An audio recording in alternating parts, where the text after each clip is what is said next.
주님께서 여러분과 함께 또한 사제의 영과 함께 요한이 전한 거룩한 복음입니다. 주님 영광 받으소서.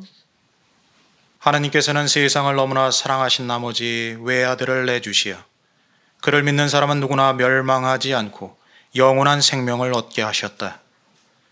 하나님께서 아들을 세상에 보내신 것은 세상을 심판하시려는 것이 아니라 세상이 아들을 통하여 구원을 받게 하시려는 것이다.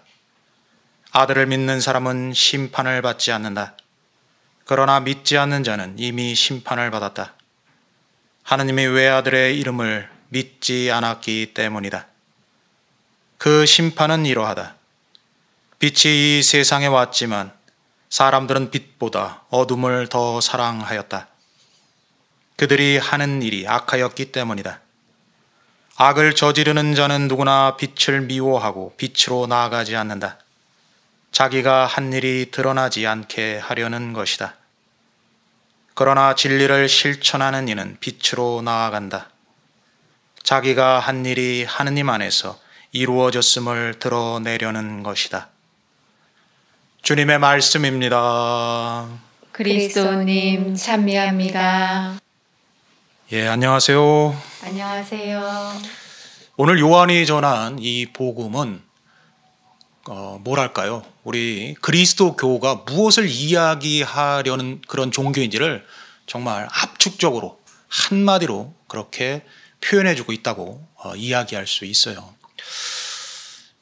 요한의 복음을 다시 보면은 하나님께서 아들을 세상에 보내신 것은 세상을 심판하시려는 것이 아니라 세상이 아들을 통하여 구원을 받게 하시려는 것이다. 이런 말씀을 하고 계시잖아요. 얼마나 웅장한 이야기입니까? 예수님을 통해서 우리가 구원회로 초대받았다는 거. 그런데 가끔 이 말이 구체적으로 다가오지 않을 때가 있어요. 너무 좀 추상적으로 그렇게 들릴 때가 있습니다. 제가 몇 년 전에 교종사목에 이렇게 함께 참여해서 일을 한 적이 있어요. 저에게는 아주 소중한 경험이었습니다. 그때 소위 얘기하는 사형수들과도 같이 미사를 했었고 또 일반 교도소에서 재소자들과 미사를 함께 봉헌하기도 했습니다. 그런데 그 미사에 참석하시는 분들이 천주교 신자는 몇 명 되지가 않습니다. 앞에 불과 몇 명이고 뒤에는 이제 잠시나마 갇혀있는 생활에서 물론 이제 교도소 밖을 벗어나는 건 아니지만 잠시나마 나와서 좀 쉬기 위해서 미사가 뭔지도 모르고 참석하시는 분들도 꽤 돼요. 그리고 또 미사가 끝나면 우리 봉사자분들이 준비했던 빵이나 떡을 나눠주니까 뭐 그런 덤도 좀 기대를 하고 나오시는 분도 있었죠. 그런데 하루는 우리 신자분 중에 한 분이 물론 이제 그 재소자 중에 한 분이죠. 고해성사를 보고 싶다고 해가지고 제가 고해성사를 드렸습니다. 그분이 이런저런 자신의 죄를 고해하고 난 다음에 두 번 다시 이곳에는 들어오지 않도록 그렇게 살겠습니다 라고 말씀을 하셨어요. 그리고 나가셨는데 그분이 앉으셨던 저랑 마주 앉으셨던 그 자리에 눈물 자국이 있더라고요. 저는 얼른 제가 걸치고 있던 영대로 그 눈물 자국을 찍었습니다.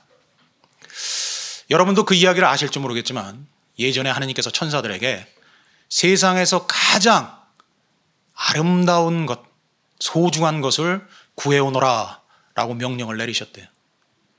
그러자 천사들이 사방으로 흩어져서 어떻게 하면 하나님께 마음에 들 수 있을까 하는 생각으로 깊은 바다에 들어가서 정말 구하기 어려운 진주를 가져오기도 하고 깊은 산속에서 아름다운 꽃을 가져오기도 하고 또 누구는 아주 아름답게 지어진 그런 큰 왕궁을 가져오기도 했답니다.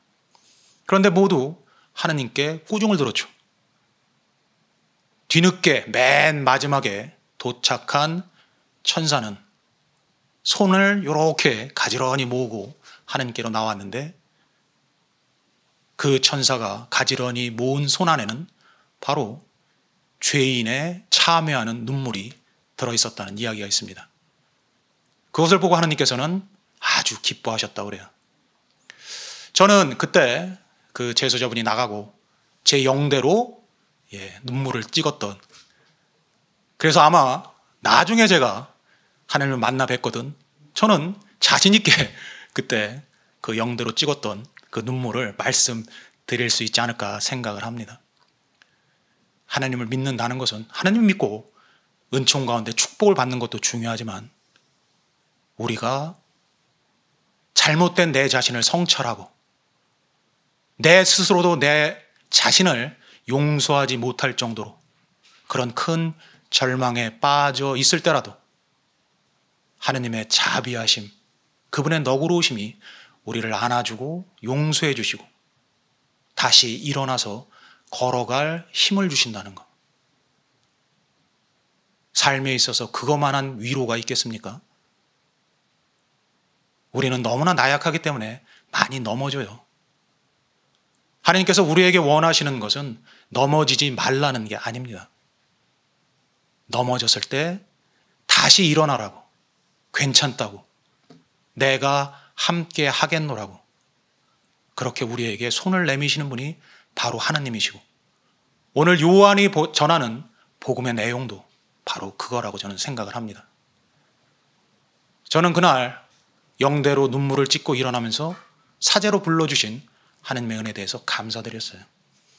그리고 그렇게 흘러내리는 눈물을 닦아줄 줄 아는 사제가 됐으면 좋겠다 생각을 했고 제 스스로도 그런 귀한 눈물을 흘릴 줄 아는 사람이 됐으면 좋겠다 생각을 했습니다. 여러분들에게 하느님이 들려주시는 말씀은 전혀 잘못 살지 말고 완벽하게 살아라가 아니라 조금 실수했더라도 나에게 오너라. 내 손을 잡고 일으켜주고 함께 걸어가겠다. 그 말씀 아니겠습니까? 그분이 내미시는 손을 굳게 잡을 수 있는 그런 날이 되시기 바랍니다.